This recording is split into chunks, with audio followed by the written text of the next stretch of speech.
Welcome to Old Testament Survey. We're on lesson number 4, Poetry. We have Law, History, Poetry, and Prophecy. This is sponsored by the Institute for Biblical and Scientific Studies, and you can find more information at www.bibleandscience.com, and I'm your teacher, Dr. Stephen Myers. Here we have a great overview of world history and biblical history, and there's some key dates here to remember. Around 2000 BC we have Abraham, and Egypt is in dominant control of Canaan at this time. Moses about 1500 BC. And then about 1000 BC, we have the United Kingdom, we have David. So there's 1,000 years between 2000 BC and 1000 BC where Egypt is control of Canaan.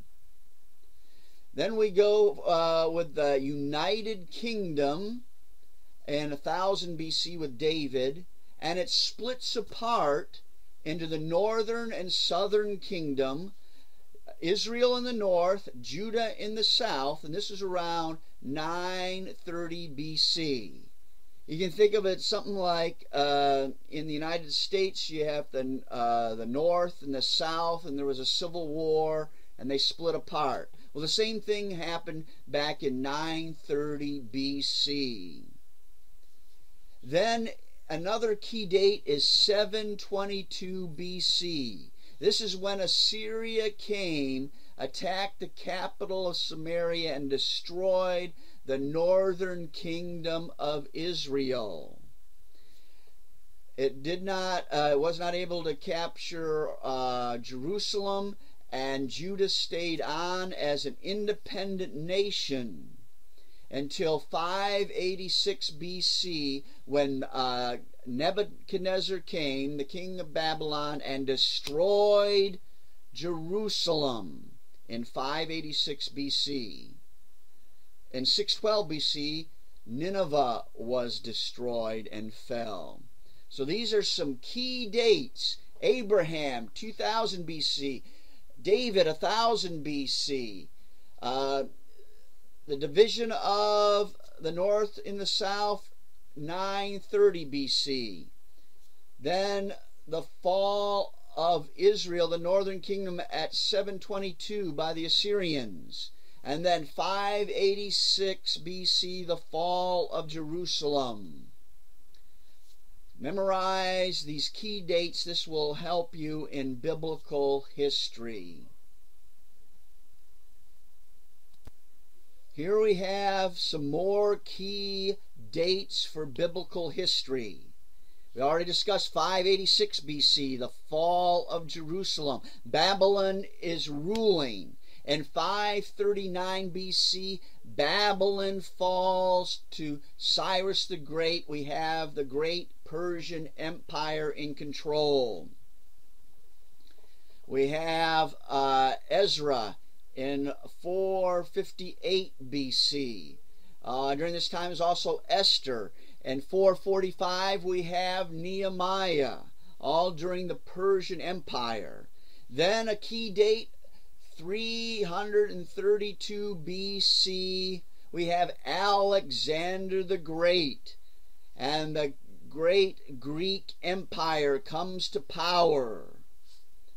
In 323 we have Alexander's death, and it's divided among the generals, and we have, especially affecting Israel, we have the Seleucids who rule from Syria, and then in Egypt we have the Ptolemies who rule, and they sort of fight over Israel. And so sometimes Israel's controlled by the Seleucids, and other times it's controlled by the Ptolemies, and it's fighting back and forth until 167 BC.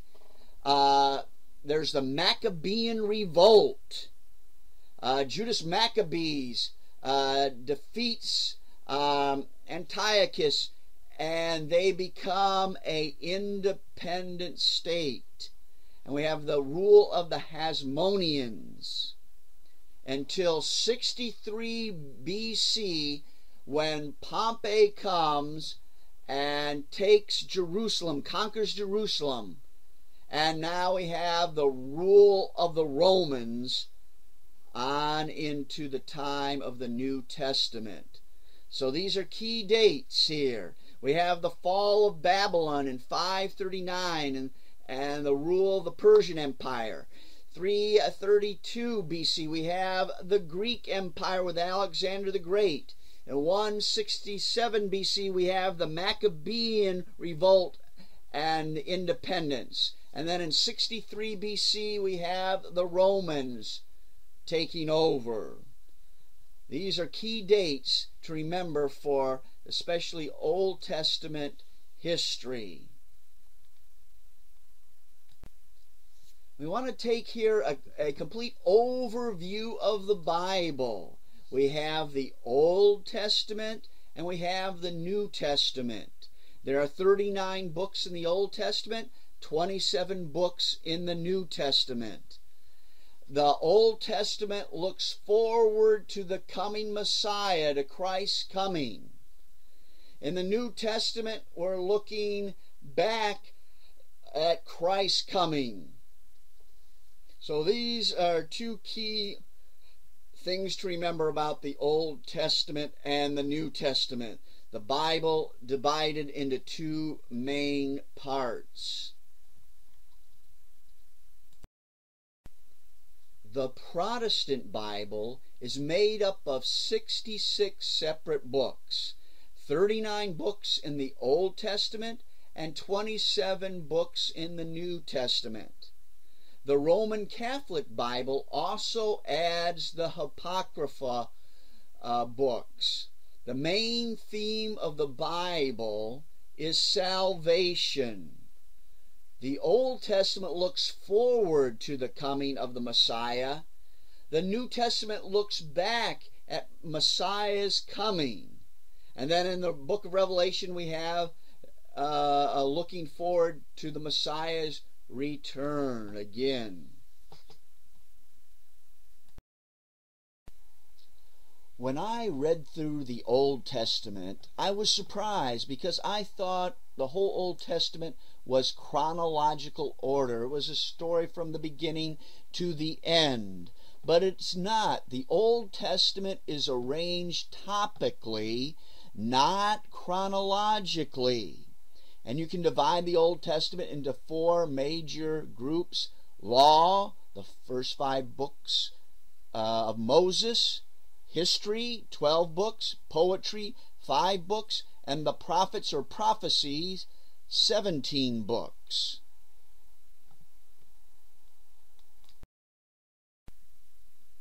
The Old Testament is divided up into 4 main parts. There's the law, history, poetry, prophecy. When I first read through the Bible, I thought it was just starting from Genesis, the beginning of time, and then ends right before the New Testament. And it was just like a timeline story. But it isn't. It's divided up topically. This happened with this Greek translation called the Septuagint. They arranged the books of the Old Testament topically. So it's not just one chronological story at all, but arranged topically. And you have the law, the first 5 books of the Bible is Genesis, Exodus, Leviticus, Numbers, Deuteronomy. The 5 books of the law, or Moses. Then the second division is history, the history books, 12 books. And then you have the poetry section of 5 books of poetry. And then, which includes Job, Psalms, Proverbs, Ecclesiastes, and Song of Solomon. The last division is prophecy. 17 books of prophecy. You have the major prophets and the minor prophets that make up this section of prophecy. So remember, it's divided up topically into these 4 divisions: law, history, poetry, and prophecy. In this slide, we can see more clearly how the Jewish scripture is divided. We have the 2 ways they divided it. One, the Torah or law, the 5 books, and the prophets, in Hebrew, Navim, 17 books, or in 3 ways of dividing it: the Torah, the prophets, the Navim, and the writings, called the Ketuvim. And the word Tanakh, their word for all of Scripture, is an acronym for taking Torah, the Navim, the prophets, and the Ketuvim, the writings, and putting that into an acronym, the Tanakh, standing for all of Jewish scriptures.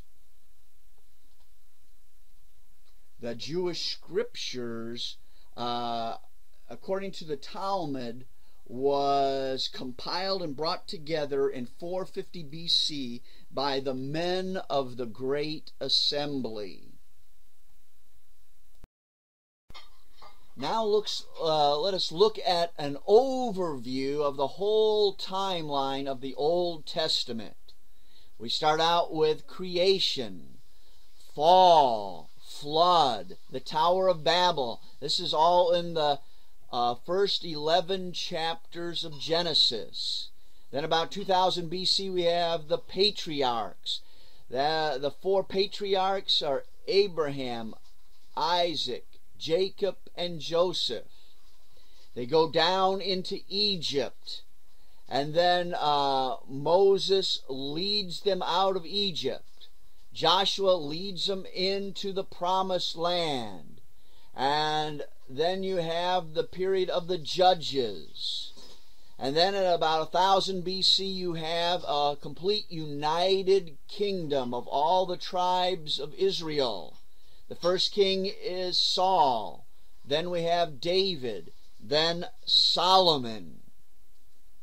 Solomon's son Rehoboam takes over, and there's a rebellion.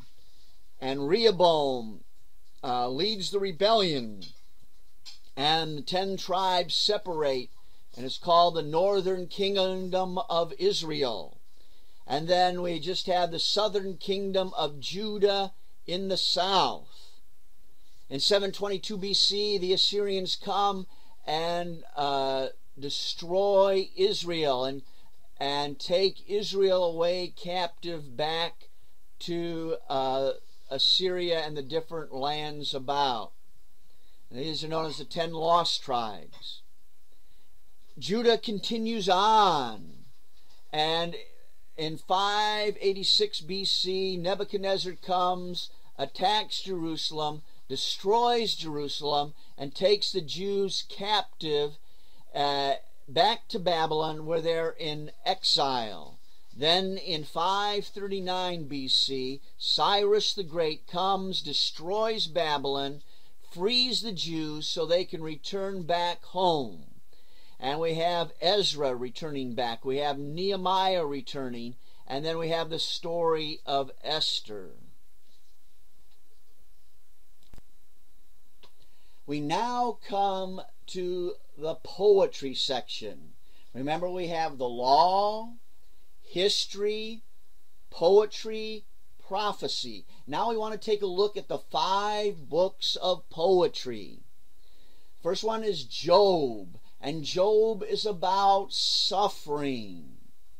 Then we have the Psalms, Psalms of praise unto God. Then we have Proverbs, a book of wisdom. Then we have Ecclesiastes, vanity, vanity, all is vanity. Then we come to Song of Solomon, a love story. And these are all in poetic form, the 5 books of poetry. The book of Job, the key theme is, why do the righteous suffer? Introduction or prologue, chapter 1 and 2, Job's loss and suffering. He loses everything except his wife, and he gets sick. Dialogue in chapters 3 through 27. We have 3 cycles of speeches by his 3 friends, and then Job replies to each of their speeches. Then we have an interlude, chapter 28 on wisdom. And then we have monologues in chapters 29 through 42. Job calls for vindication, chapters 29 through 31. Then we have Elihu's 4 speeches, 32 through 37. And then we have finally God's answer to Job. And Job responds, chapters 38 through 42, verse 6. And then we have a conclusion or epilogue, God's verdict. And then we have God restoring Job. So this is just a nutshell, the book of Job, and dealing with the idea of, why do the righteous suffer? Why am I suffering when I didn't do anything wrong? As I said, in the book of Job, there are 3 cycles of speeches by his 3 friends with Job's response. Job's friends say that he must have done something wrong, so he deserves to be punished. Job's response is that he has not sinned. He didn't do anything wrong. And so we have the first cycles of speeches here, chapters 4 through 14. And then Job responds to each of his friends. Then we have a second cycle of speeches. And then a third cycle of speeches. And each time Job responds to their accusations and declares he's innocent, he hasn't done anything wrong. I want to take a quick look here at Hebrew poetry so we can better understand these books of poetry. There are several different kinds of poetry. There is synonymous parallelism. We have identical parallelism. We have similar parallelism and chiastic parallelism. Chiastic parallelism is you say it one way and then reverse the order the other way. So you have A, B, and then B, A. Then we have antithetic parallelism, usually with the word but in it. We have Psalms 1. It's mainly a contrast between the righteous and the wicked. The righteous will be blessed, but the wicked will be punished. Mainly in the book of Proverbs is mainly antithetical parallelism, contrasting the righteous with the sinner, the wicked. Then we have synthetic parallelism, complete parallelism. We have comparing, is better than. And this is a number of the Proverbs are like this. This is better than that. Then we have synthetic consequences in parallelism. Then another type of parallelism is climactic poetry, where line 2 builds or completes the first line. Then we have emblematic poetry, figurative, illustrative second line. So we have all these different types of poetry and parallelism, contrasting, climatic parallelism. The book of Psalms was the hymn book for the Jews and the early Christians. The Psalms were accompanied with music. There were three kinds of musical instruments. There were the wind instruments, like the ram's horn. There were the stringed instruments, like the harp. And there was the percussion instruments, like the cymbals.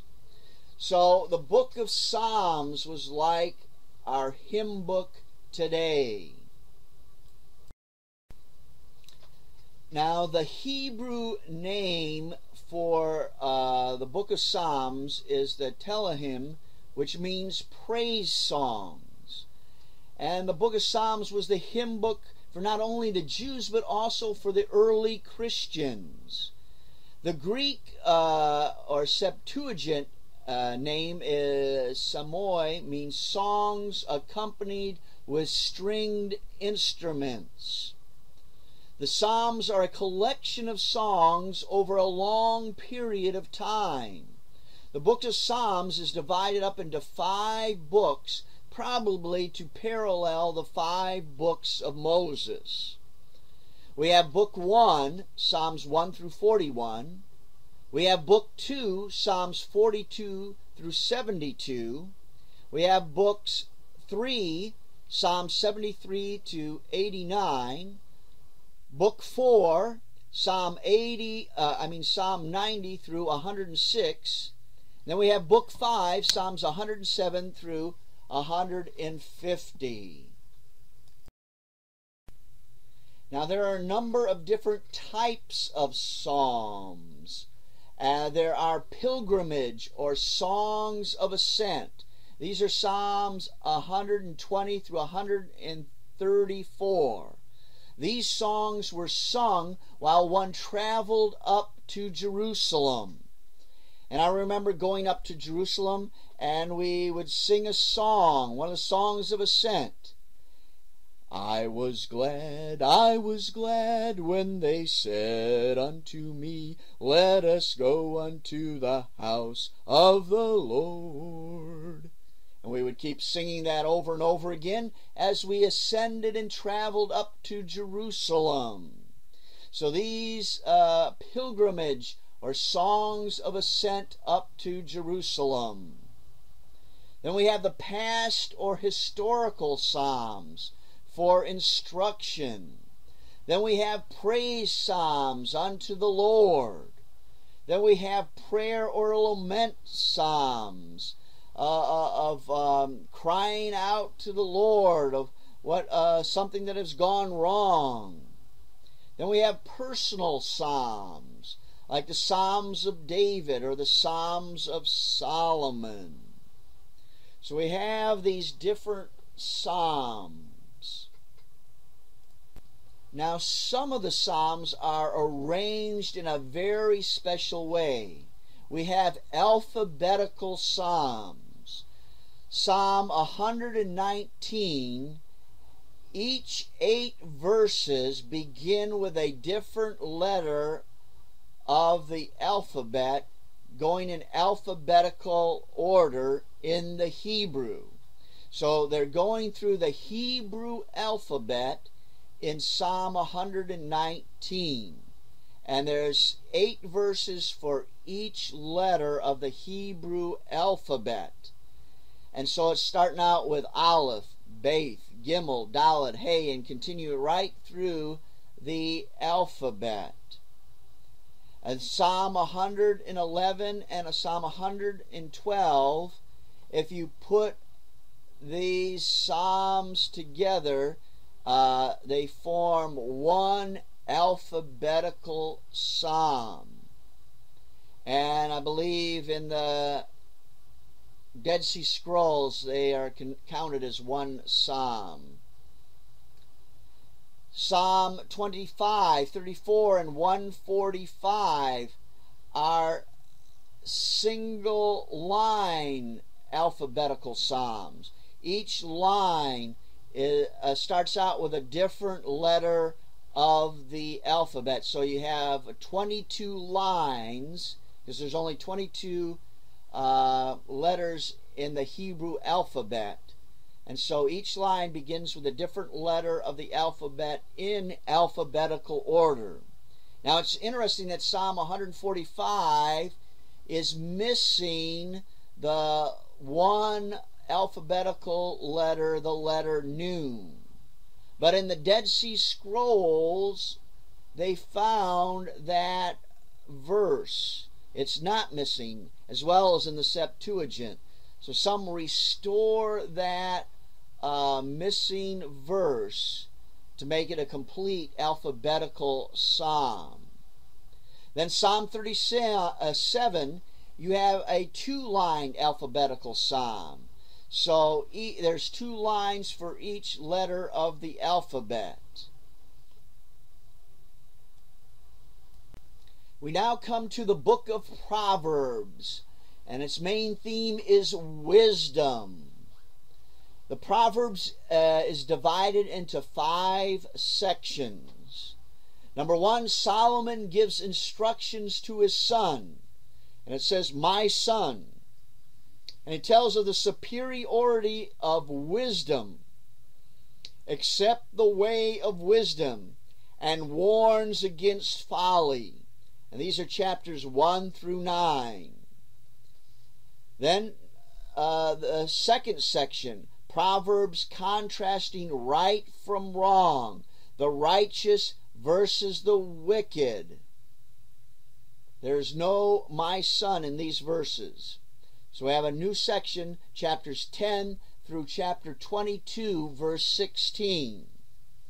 Then section 3, it returns to addressing "my son" in chapter 22, verse 17 through 24.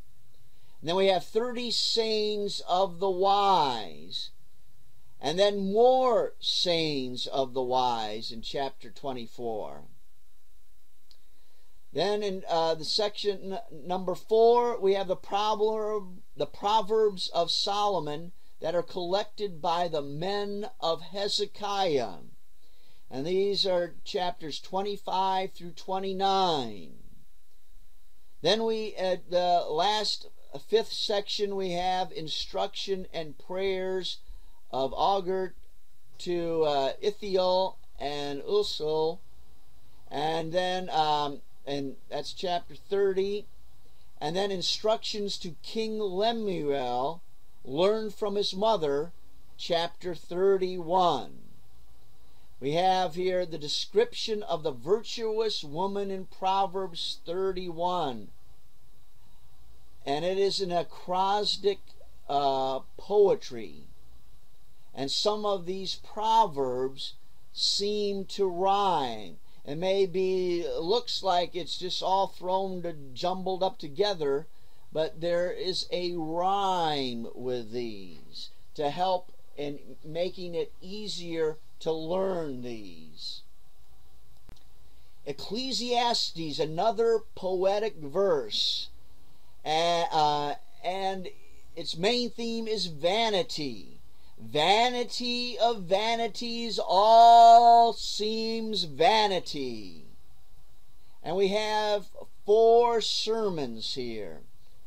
We have sermon number 1, chapters 1 through 3, verse 15. We have sermon number 2, chapter 3, verse 16 through 5:20.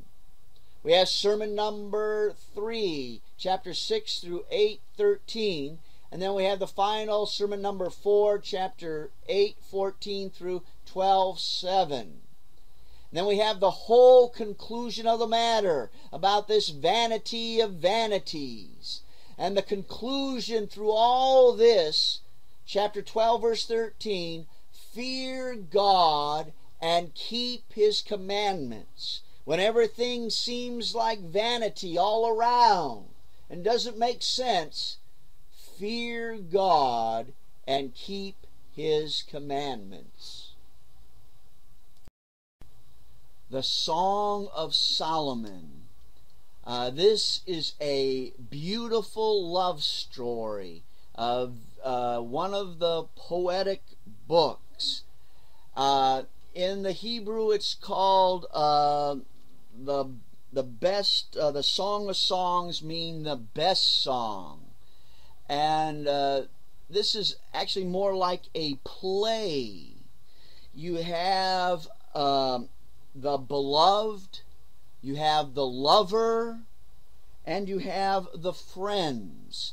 And this tells a beautiful love story in poetry. And there are different speakers here. And if you have a more modern translation like the NIV, it puts the different speakers here and outlines above who the beloved, when the beloved is speaking, when the friends are speaking, when the lover is speaking. And so this is a great help. And you can divide the story up in the dating phase, chapters 1 through 3 verse 5. Then the wedding phase, chapters 3, 6 through 5, 1. And then the marriage, chapters 5 verse 2 through 8 verse 14. One of the key verses is, my lover is mine and I am his, chapter 2 verse 16. Now I just want to read so you get an idea of this beautiful love story here. This Shulamite girl, she's out here in the sun, and she says, in chapter 2 verse 1, I am the rose of Sharon and the lily of the valleys. In other words, I'm just an ordinary flower. The lover answers back, as a lily among thorns, so is my love among the daughters. You may just be an ordinary lily among the valley, but everyone else is, compared to you, looks like thorns. You're so beautiful. And so we have this beautiful poetry of love. And then the climax of the story in chapter 8 verse 6 and 7. Set me as a seal upon thine heart, as a seal upon thine arm, for love is strong as death. Jealousy is as cruel as the grave, and the coals thereof are coals of fire, which hath the most vehement flame. Many waters cannot quench love, neither can the floods drown it. If a man would give all the substance of his house for love, it would utterly be contemned. So we have this beautiful love story in the book of the Song of Solomon. Let's review now the 5 books of poetry. We have the book of Job, its theme of suffering. Why do the righteous suffer? We had the answer, only God knows why. We may not understand what he does, but we need to trust God. Psalms, it's the hymn book of the early church and Jews. It's the Psalms of praise. We have Proverbs, the book of wisdom. Ecclesiastes, all is vanity. What do? We need to fear God and keep his commandments. And then we have the Song of Solomon, a beautiful love story. We've covered a lot of material in history, so we want a quick review. There are 39 books in the Old Testament, 27 in the New. The Old Testament is arranged topically, not chronologically. You can divide the Old Testament into 4 groups: law, history, poetry, and prophecy or prophets. You have the 5 books of Moses, the law. You have 12 books of history. You have 5 books of poetry, and 17 books of prophecy, or the prophets.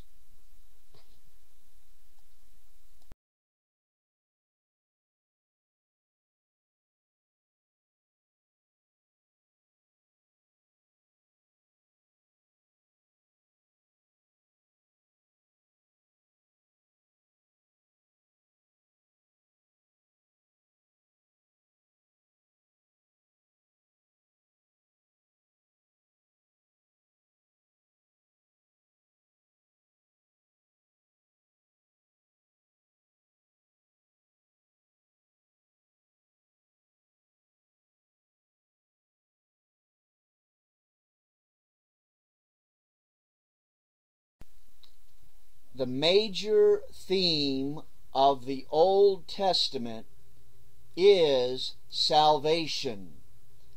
We have 39 books in the Old Testament, 27 books in the New Testament, for a total of 66 books in the Bible. The Old Testament looks forward to Christ's coming. The New Testament looks back at Christ's coming, and then forward again to when he shall return. So this gives us an overview, the theme of salvation, of Christ's coming. An overview of the Bible. There are 66 books in the Bible, 39 in the Old Testament, which looks forward to Christ's coming. We have 27 books in the New Testament that look back at Christ's coming, and yet forward again to when he returns. So this is a quick overview of the Bible. Let's review again the biblical history. We have around 2000 BC, we have Abraham, Isaac, Jacob, Joseph going down into Egypt, and then Moses bringing them back out around 1500 BC. All this time, Egypt is in control of Canaan.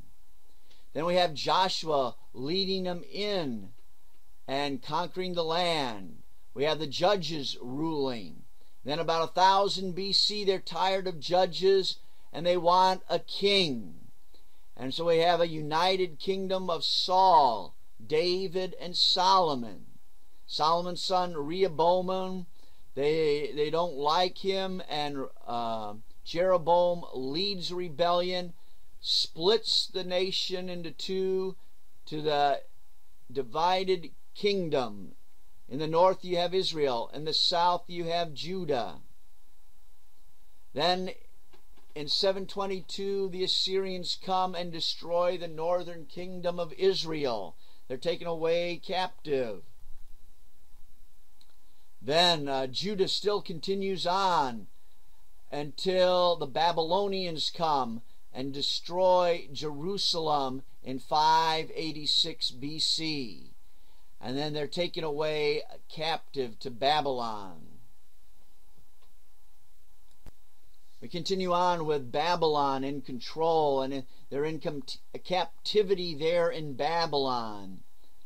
And then in 539, Cyrus the Great conquers Babylon and issues the decree that they can return to their homeland. So the Jews return to Jerusalem in 538 BC.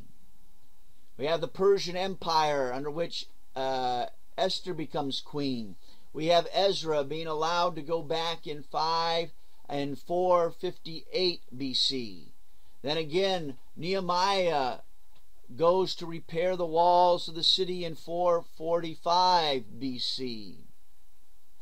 Then we have Alexander the Great coming, world conquest in 332 BC, and finally dies in 323.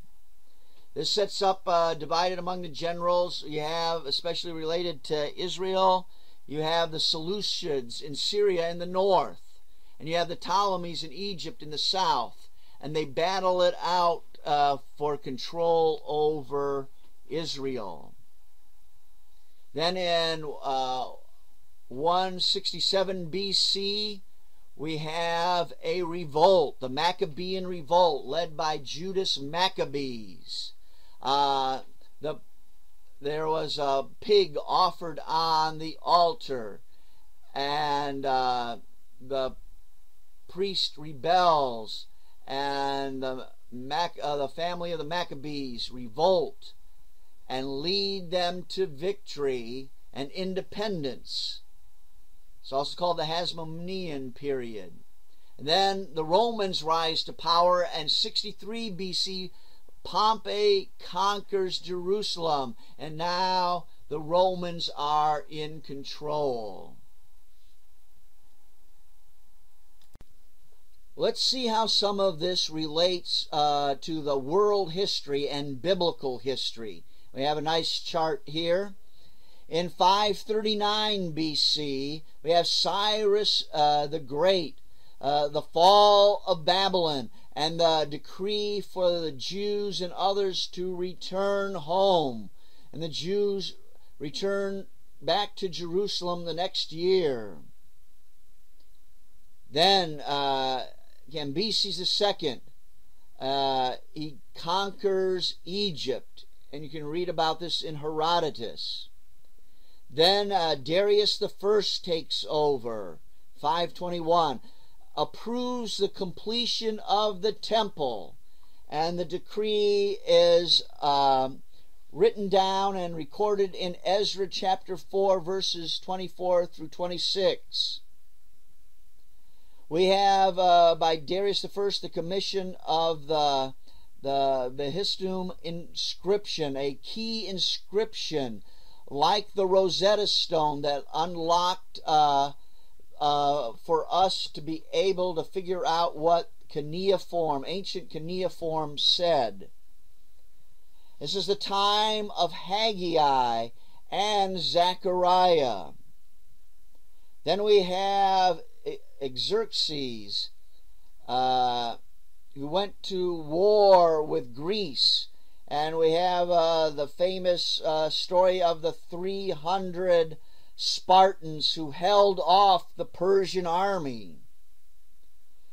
This is the same king whom chose Esther to be queen. And we have the story, the book of Esther and the feast of Purim in celebration. Then we have Artaxerxes I, 465 to 425 BC. And he allows Nehemiah to rebuild Jerusalem's walls in 445 BC. Then we have finally Darius III, who is defeated by Alexander the Great at the Battle of Issus. And then we have the beginning of the Greek Empire with Alexander the Great in 332 BC.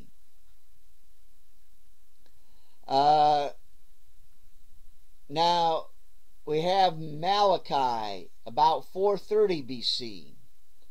And we have from Malachi to the New Testament, to John the Baptist and Jesus, we have 400 silent years where there is no prophet until John the Baptist.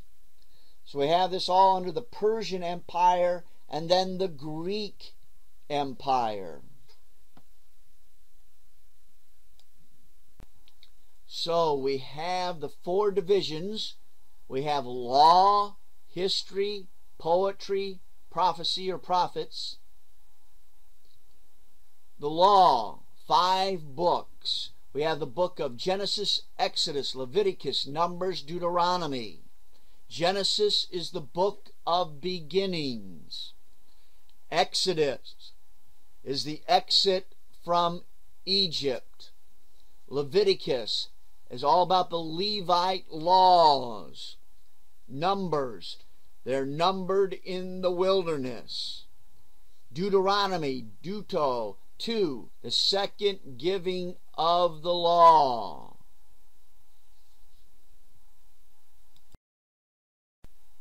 After the 5 books of the law, we have the 12 books of history.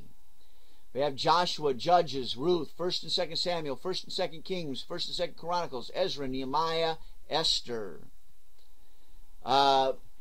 In 1st Kings, we have the split of the kingdom in 930 BC.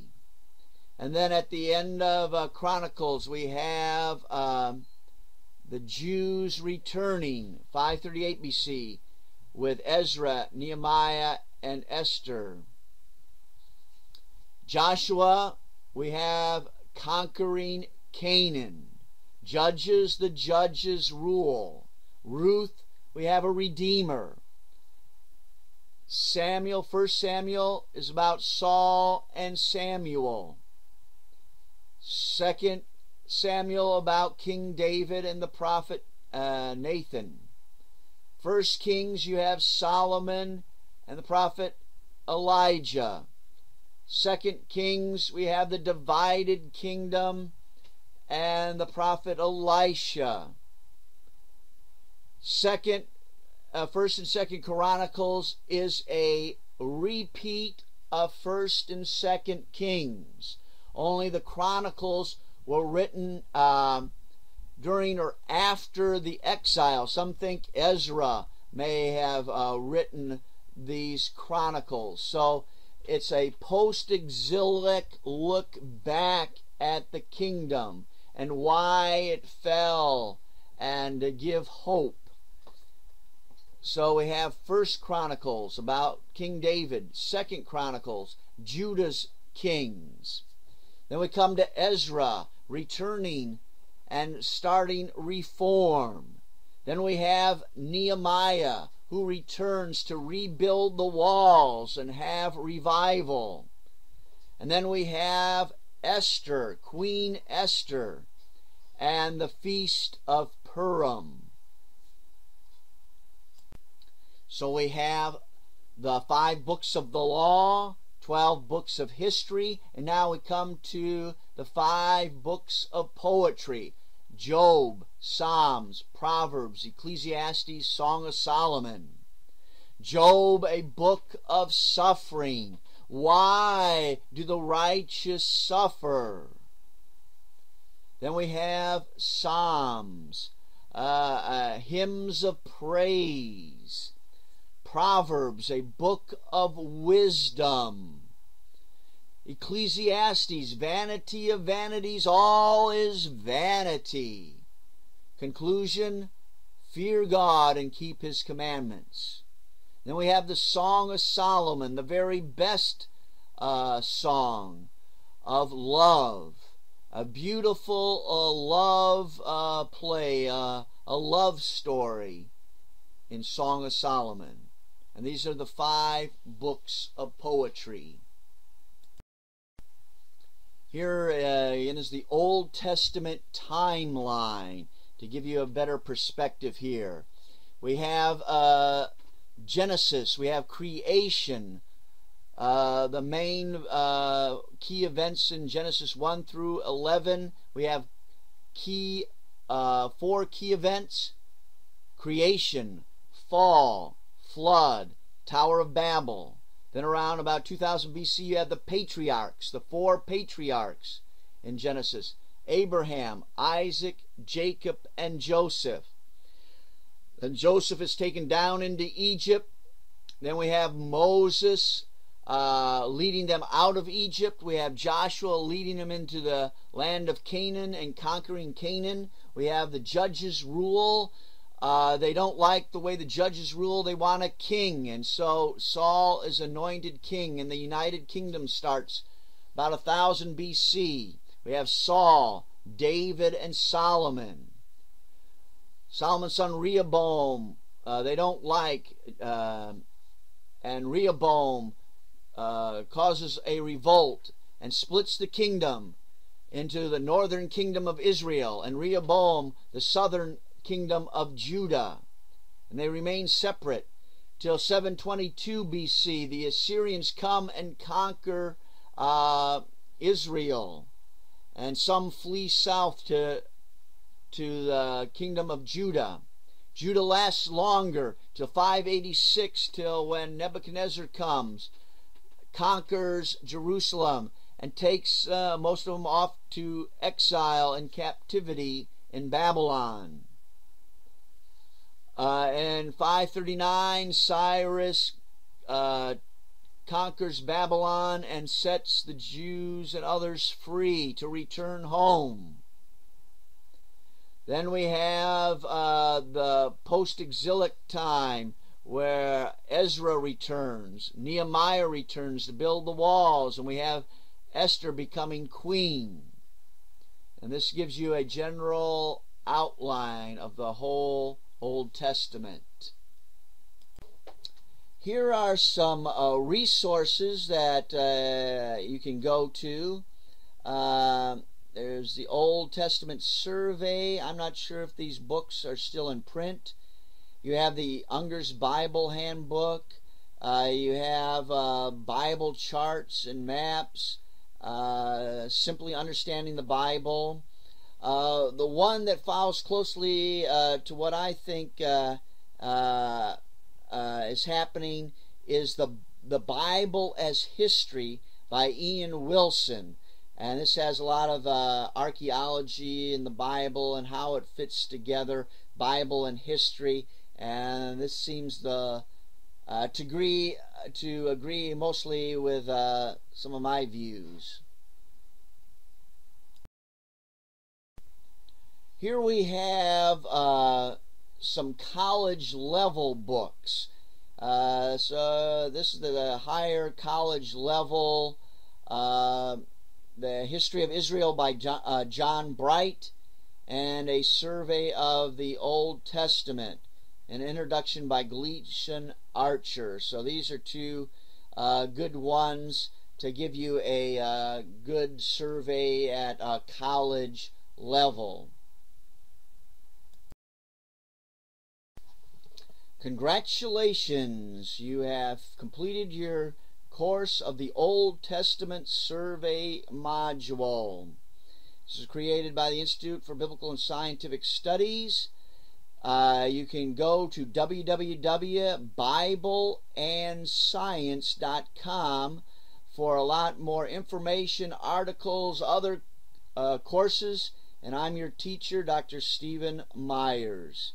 Thank you.